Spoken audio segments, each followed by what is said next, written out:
Hello and welcome back to Curb Stomp City and another episode of ECW Lives on TEW 2016. And today we're bringing you the last episode before the 1 hour special, which will be out on Christmas Day. But before we get into the show, we've just got some changes to the roster that we need to go through. Firstly, Austin Aries has been reverted back to Austin Aries rather than Vampiro's sidekick, and the same goes to Brian Kendrick. We've also made some signings. We have Bobby Roode, Chris Sabin, Danny Havoc, Delirious, Garuda, who we've signed a couple of times on local worker deals in Japan when we do the Osaka shows, but we've actually signed him permanently. We have Low Key, and I'm pretty sure that's it. Before we get into the show itself, we have some locker room incidents to deal with, and one involving Rhino. And Rhino has gotten a lot of heat with the rest of the locker room for selfish behaviour. As his employer, you now have to choose how to deal with this situation. So we're going to give him a slap on the wrist. He's the champ. He can have an ego if he wants. Taka's been taken to wrestler's court for not joining the rest of the locker room for a night out. It's a bit harsh, but yeah. He's improved his behaviour. Does that mean he's going to go drinking more? But yeah, let's get into the show. And we begin the show with all 5 ECW Originals in the ring. And Rhino says, last night we proved that old school is better than new school, and the ECW Originals are better than the new injection. And Dreamer says, we won without any outside interference. Well, at least some of us won. And then Spike says, in war, sometimes men fall behind, and when they do, you have to go on without them. And then Rhino, Dreamer and Spike turn to look at Credible and Sandman, and Rhino says, tonight you have to redeem yourself. And he says, I am issuing an open challenge on behalf of Justin and Sandman, so any 2 men in the back, you can go up against them in a tag match so we can prove that last night was a fluke. Right, guys? And Credible and Sandman look fired up, ready to prove themselves. And this got a 55C minus. Bula helped Dreamer. Announcing and Colour did well. The Angle got the show off to a strong start and got the crowd hotter. Rhino was a real star. Spike performed poorly in the segment. And Sandman is improving at acting. And then Sandman and Just Incredible defeat Taka and Hoover 2 Guerrera in 9 minutes 36 when the Sandman pinned Taka after a flying leg drop. And Sandman was the weak link, struggling to keep up with everyone else in the ring. He was probably drunk again. The announcing quality lifted the match. Colour commentary gave the match a boost. This match got the crowd hotter. Just Incredible had an in-ring performance of 62. Sandman had a 39, not great. Hoover 2 had 62. Taka was the best in the match with a 67. And there were no improvements. But yeah, 64C, so a good match. Then a video airs hyping up CM Punk. And he says on the video, I am a man of great discipline. I don't drink. I don't do drugs. My addiction is wrestling. I am the straight-edge assassin of ECW. My self-discipline will propel me to the top of this business.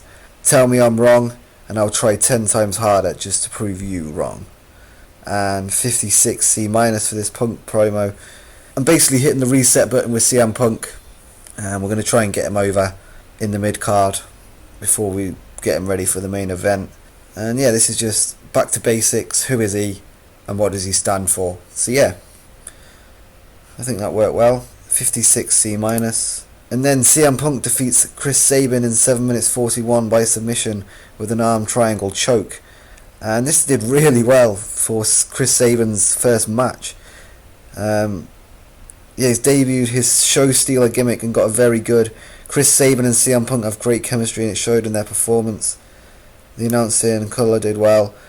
It was a 43 from Sabin, so not the best. So it looks like Punk sort of carried it, actually, saying that, with a 70, which is really good for Punk.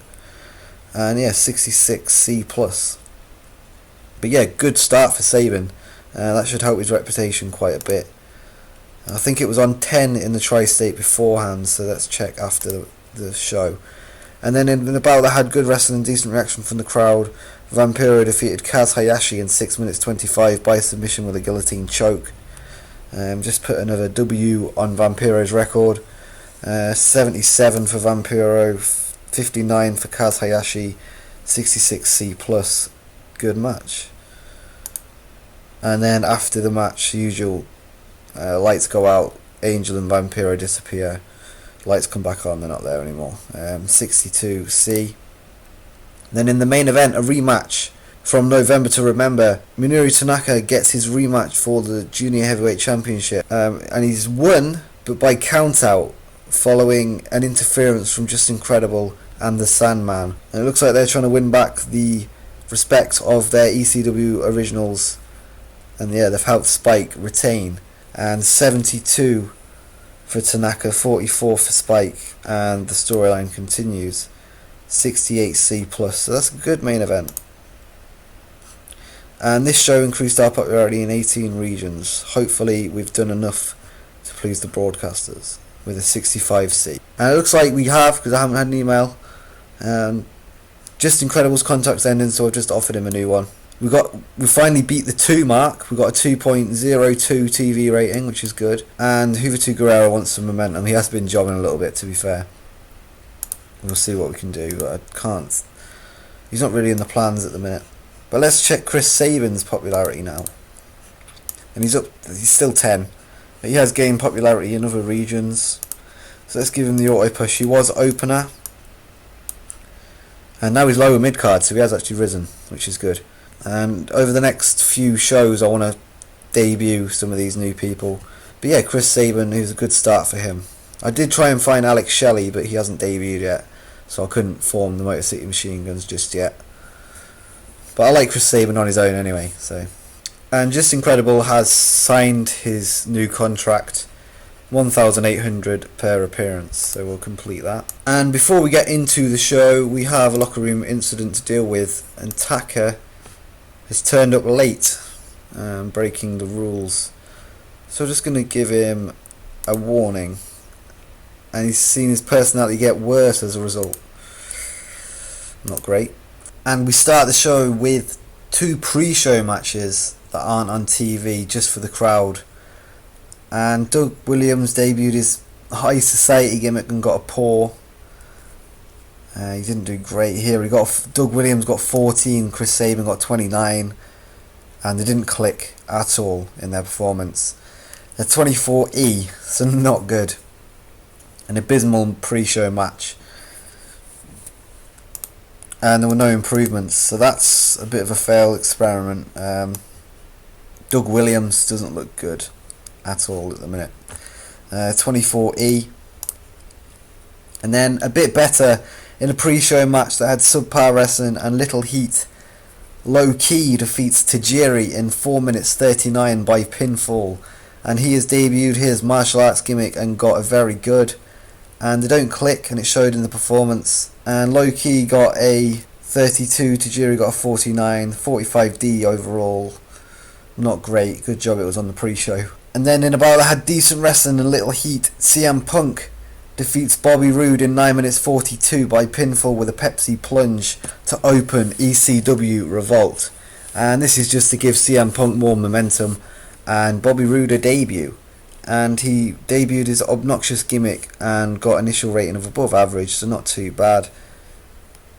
The match got the show off to a strong start. The crowd got hotter. 68 from Punk, so a little bit less than what he got last week. And 32 from Roode, so not bad for a debut. 60C there. And then we go to a commercial break, and when we come back, the Sandman is shown finishing off a crate of beer backstage when CM Punk walks past and mumbles to himself, "What a mess." And then this got the crowd hotter. Sandman underperformed, and this continued the storyline. And 52C minus. Vampiro defeats Juventud Guerrero in 7 minutes 46 by submission with a guillotine choke. And this got a 71C+. So this is a rematch of the best match we've ever had. They didn't quite get the rating that they got in Mexico due to their overness. But it's not too bad. Juventud gets another loss. He's jobbing out again. But Vampiro, is racking up the wins in a row now, and he's looking strong. He's getting that monster push, and he's got an 81 here, and they have pretty good chemistry, which helped. And 43 for Juventud Guerrera, 71 C+, so this could be the best match on the show. And then the usual Vampiro and Angel Williams stand in the ring, the lights go out and they disappear. I've actually just set this up, and I've saved this as an angle since I'm using it so much. 64C, and this rates Vampiro on overness and Angel Williams on sex appeal, so it's a good rating, I think. And then ECW Originals are backstage, and Rhino says, Justin, Sandman, you made up for your losses at November to Remember last week, and we are on our way to taking back this company. There is just one problem, and his name is Samoa Joe. And does anyone want to step forward and nominate themselves to take him out? And then everybody stays stood still. And Justin says, Rhino, we all know what he is capable of. He is a machine. How can we even attempt to take him out? And then Tommy Dreamer says, he is right, man. He did beat you too, Rhino.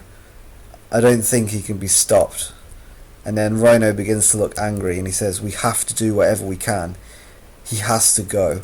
And the camera zooms in behind Rhino's head, and Samoa Joe is stood there in the shadows watching them. Yeah, pretty cool segment. I think that visualizes quite well, in my imagination anyway. 55 C-. Bula McGillicuddy helped Dreamer as usual. The performance of Rhino was good. Spike lost again. Samoa Joe came across well, and the storyline has advanced. 55 C-, so not bad. And in the superb match, Rhino defeats Keiji Muto in 16 minutes 08 by pinfall with a pile driver. And Rhino had an in-ring performance of 81. Keiji Muto had an in-ring performance of 63. And again, advanced the storyline, and it gained heat. And this got 75 C-, so that's good. Basically, this is just to give Rhino a win against a solid main eventer, solidify himself as the man in the company without defending his title, and he's a beast, which is a story we're trying to tell since the CM Punk thing, where he stood up and says that we need to fight on our own, and Rhino stepped up, and he has, although sometimes he's needed a little bit of help. But yeah, this helps that image of Rhino, the dominant beast. And this show increased our popularity in 18 regions with a 70 C+, so a good revolt all round. And Rhino says Angel Williams is charismatic. I can see the kid doing well in the future. So yeah, we're going to continue using her with Vampiro. I think that's helping her improve. And I think that's the second compliment we've had from someone backstage. And ECW Revolt got a 1.97, so not quite the 2 mark. I think we got 2.02 last time. We didn't quite get that, but we did actually beat it in terms of the show rating. And that one, I think it was the 71, wasn't it? So we've got 8th best show. So our revolts are really stepping up now, better than the pay-per-views. All we need now is a pay-per-view in America to match the ones that we've had in Japan, which is number 1, and Mexico, which is number 3. And I think we can do that because we pulled it off with a revolt in October. So if we can get up to a B, that's the next aim. And I want the Massacre on 54th Street to do that. And speaking of the Massacre on 34th Street, we need to get that to a B to make it the best show. And let's hope we can. And that will take place in the next episode, which will see us go from the start of December to the very end, Sunday, week 4, all in one episode in a 1-hour special, and that will be released on Christmas Day, so make sure you watch that. Whether you find time on Christmas Day, probably won't be able to, but if you get bored on Christmas Day and you're looking for something to do late, then come to Curbstomp City and you can watch that as a little gift from me. But yeah, hopefully you've enjoyed this episode. If you have, hit the like button and subscribe for more TEW 2016 and general wrestling content. Until next time, peace.